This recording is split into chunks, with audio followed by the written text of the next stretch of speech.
آج سے 400 600 سال پہلے تک تو شاید بہت سارے اس میں سوالات اٹھتے کہ کیسے ممکن ہے، لیکن آج ہمیں سائنٹیفک ریسرچ اور آج کا ہمارا جو نالج ہے وہ یہ ہمیں بتاتا ہے کہ یہ آیات جو ہیں وہ پوری طرح سے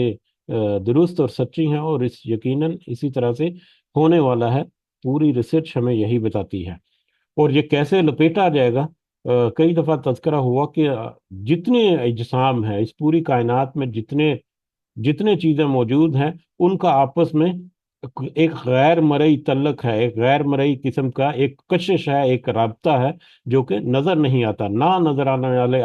ستونوں کے بارے میں اللہ تعالیٰ نے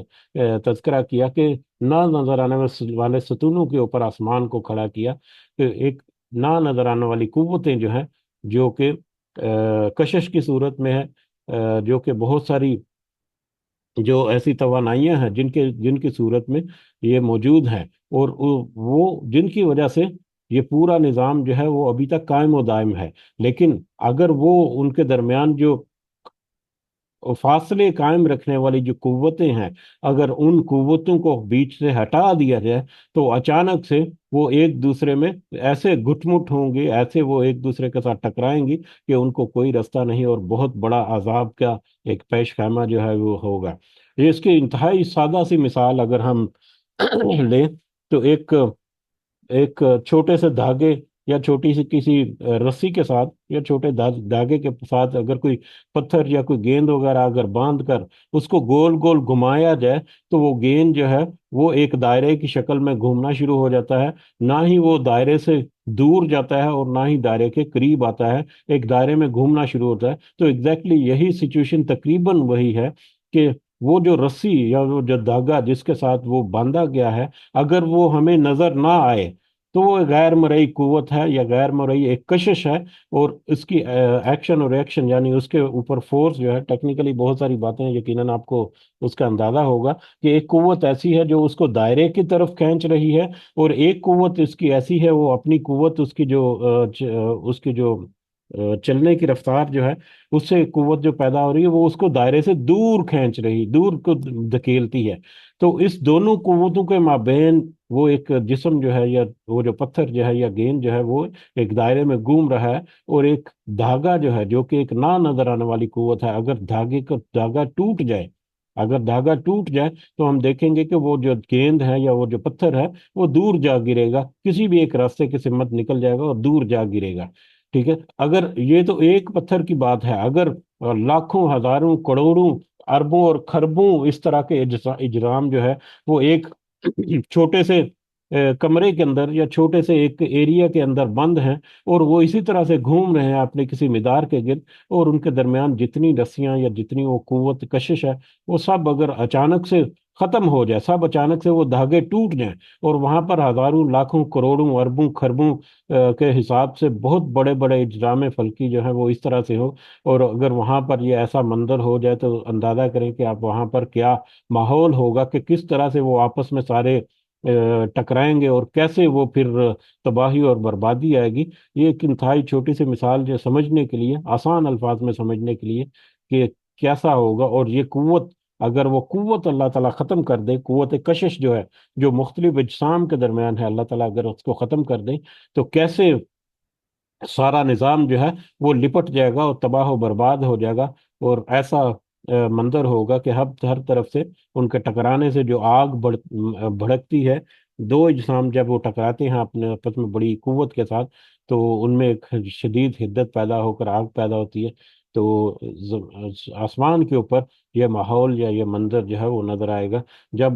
سورج کو لپیٹ دیا جائے گا اور ستارے جو ہیں وہ بے نور ہو جائیں گے، ہر چیز جو ہے وہ ٹوٹ پھوٹ کا شکار ہوگی۔ یہ دونوں آیات جو ہیں پہلی، یہ تو آسمان پر آنے والی تباہی جو ہے اس کی طرف اشارہ کرتی ہیں، جبکہ تیسری آیت جو ہے وَإِذَا الْجِبَالُ سُيِّرَتْ، اور جب پہاڑ چلا دیے جائیں گے، اور جب پہاڑ جو ہے وہ چلا دیے جائیں گے، جس طرح سے آسمان کے اوپر مختلف اجرام جو ہیں، مختلف جو وہاں پر سیارے ستارے اور گلیکسیز اور جو بھی ان کے مطلب مجموعے ہیں، انفرادی طور پر بھی اور اجتماعی طور پر بھی ان کی آپس میں بہت بڑی کشش ہے۔ اسی طرح سے زمین کے اوپر بھی ہے، زمین کے اوپر کوئی بھی چیز جو ٹک رہی ہے وہ زمین کی کشش سے ثقل کی وجہ سے ہے۔ پہاڑ بھی اور انسان بھی اور جتنی چیزیں زمین کے اوپر موجود ہیں، وہ ان کا زمین کے اوپر ٹھہرنا جو ہے وہ کشش کی وجہ سے، کشش ثقل کی وجہ سے ہے۔ اگر اس کشش ثقل جس کو ہم کہتے ہیں، گریوٹی جس کو ہم کہتے ہیں، گریوٹی آف ارتھ، اگر یہ کشش ثقل جو ہے وہ ختم ہو جائے تو یہ جو زمین کے اوپر انسان جو ہے، انسان کو اگر آپ نے دیکھیں آپ تو یہ خلا باز جو ہیں، اگر ان کا آپ نے کلپ دیکھا ہو تو کس طرح سے وہ جب خلا میں ہوتے ہیں تو کس طرح سے وہ اڑ رہے ہوتے ہیں، کس طرح سے وہ ادھر ادھر مطلب جھک رہے ہوتے ہیں، کسی ایک جگہ پر ان کا ٹھہرنا ممکن نہیں ہوتا۔ اور وہاں پر ہمیں دیکھنے میں تو بڑا پرسکون اور بڑا سادہ تر ماحول لگتا ہے، لیکن وہ بہت ہی اذیت ناک ان کے لیے ماحول ہوتا ہے کہ جب ان کے اوپر کوئی گریوٹی نہیں ہوتی، کوئی کشش ان کے اوپر نہیں ہوتی، ان کے اپنے جسم کے اندر جو اعضاء جو ہے ان کو قابو رکھنے کے لیے اور ان کو اپنے فنکشنز کو برقرار رکھنے کے لیے بہت ساری وہاں پر ان کو ایکسٹرا ایفرٹ کرنی پڑتی ہے، بہت ساری مشینری جو ہے ان کو وہاں پر ایکسرسائز کرنی پڑتی ہے، وہاں پر آرٹیفیشل گریوٹی کریٹ کی جاتی ہے تاکہ کچھ ان کے جسم کے اوپر مطلب اثرات جو ہیں وہ کم ہوں۔ تو زمین کے اوپر اگر ہم دیکھیں کہ یہ جو کشش ہے یہ بہت سارے اثرات جو ہیں وہ رکھتی ہے۔ ایک جسم جو ہے، انسانی جسم جو ہے، تو اس کے اوپر ہوا کا، اس کشش کی وجہ سے وہ زمین کے ساتھ چپکا ہوا ہے، اور ہوا جو اوپر ہے وہ بھی زمین کی کشش کی وجہ سے جو اس کے اوپر جو دباؤ ڈالتی ہے، وہ اس کی حیت کو برقرار رکھنے کے لیے، اس کی شکل و صورت کو یا اس کے جسم کو اکٹھا رکھنے کے لیے بہت اہم اور بہت ہی کلیدی رول پلے کرتی ہے۔ اگر یہ کشش ثقل جہاں سے ختم ہو جائے تو انسان جو ہے وہ زمین پر ٹک نہ پائے۔ اللہ تعالیٰ نے کہا کہ اس زمین کو مہد بنایا، گہوارہ بنایا، جس طرح سے پنگوڑے میں بچہ ہوتا ہے اس طرح سے پرسکون انداز میں یہ زمین کو اللہ تعالیٰ نے تیار کیا انسان کے رہنے کے لیے۔ تو اس کی تیاری میں یہ بہت ساری چیزیں جو ہمیں ظاہری نظر آتی ہیں اور نہ نظر آنے والی بے شمار چیزیں ایسی ہیں جو کہ ہمیں یہاں پر سموٹے ہوئے ہیں۔ بہرحال اگر ہم جب موضوع کی طرف واپس آئیں تو اگر تو اس کشش ثقل کو زمین سے اکھاڑ دے اللہ تعالیٰ، ختم کر دے، تو یہ جو پہاڑ ہیں، یہ جتنا زیادہ وزن یا جتنا زیادہ وزنی چیز ہوگی، جتنی زیادہ بھاری اور حجم میں بھی اور والی میں بڑی ہوگی، اتنی زیادہ طاقت کے ساتھ وہ زمین سے چپکی ہوئی ہے۔ اس کا وزن جو ہے اس کی کشش کی وجہ سے ہے، اس کے ماس اندر جو مادہ یا ماس ہے۔ تو پہاڑوں کی اگر کشش ثقل اگر ختم ہو جائے تو پہاڑ جو اتنی مضبوطی سے گڑے ہوئے ہیں اس زمین میں، وہ اپنی جگہ چھوڑ دیں گے، وہ اپنی جگہ چھوڑ دیں گے اور ایک جگہ پر قائم نہیں رہ سکیں گے، ایک جگہ پر رک نہیں سکیں گے، ایسے اڑتے پھریں گے جیسے کہ خلا بازوں کو ہم دیکھتے ہیں کہ وہ آسمانوں میں یا خلا میں اڑتے پھرتے ہیں۔ تو یہ پہاڑ اسی طرح سے سمندر کا پانی جو ہے، آگے جا کر سمندر کے بارے میں یہ بھی آئے گا کہ سمندر کا پانی جو ہے وہ بھی اس کشش کی وجہ سے زمین کے ساتھ چپکا ہوا ہے۔ اگر وہ بھی کشش اس کی ختم ہو جائے تو وہ کیسے وہ بھی اڑے گا اور کیسے وہ اپنی حدوں کو کراس کرے گا اور کس طرح سے وہ تباہی اور بربادی لائے گا، اس کا بھی ہمیں اندازہ ہو سکتا ہے۔ اور اس کے علاوہ بہت سارے ایسے معاملات ہیں جو اس سے جڑے ہوئے ہیں۔ تو صرف اللہ تعالیٰ زمین کی کشش ختم کر دے اور اس میں تھوڑی سی ایسی تبدیلیاں لے آئے تو یہ زمین جو ہے یہ کس طرح سے تباہی اور بربادی کا منظر جو ہے وہ پیش کرے گی، جس طرح سے آسمان کا بھی ہم نے تھوڑا سا سمجھنے کی کوشش کی۔ تو بہرحال وہ ازل جبال سیرت، اور جب پہاڑ چلا دیا جائیں گے کہ وہ ان کی کشش وہ اپنی جگہ سے وہ چھوڑ دیں گے اور پھر دنکی ہوئی روئی کی طرح، مختلف رنگوں کی روئی کی طرح وہ اڑتے پھریں گے اور ان کو وہ ایسے اڑیں گے جیسے کہ وہ غبار ہوتا ہے، اور ایسے وہ بکھر جائیں گے جیسے کہ نرم ریت ہاتھوں سے پھسلی جاتی ہے۔ تو یہ قیامت کا منظر نامہ کی طرف یہ ہے آسمانوں کے اوپر کیا ہوگا اور زمین کے اوپر کیا ماحول ہوگا، اور اس کے بعد پھر زمین پر رہنے والے جو لوگ ہیں یا رہنے والے جو جاندار ہیں ان کی کیا حالت ہوگی۔ وَإِذَا الْعِشَارُ عُطِّلَتْ، اور جب 10 ماہ کی حاملہ اونٹنی بیکار چھوڑ دی جائے گی۔ 10 ماہ کی اشار جو ہے اشر سے ہے، دس یہ 10 ماہ کی حاملہ اونٹنی، اونٹنی جو ہے اس کا جو گیسٹیشن پیریڈ جس کو حمل کا جو پیریڈ ہے وہ کہتے ہیں، ایک اونٹنی کا جو حمل کا پیریڈ ہے وہ تقریباً 12 سے 14 مہینے کا ہے۔ 12 سے 14 مہینے، 10 مہینے کی حاملہ اونٹنی کا مطلب یہ ہے کہ وہ اونٹنی جو کہ اپنے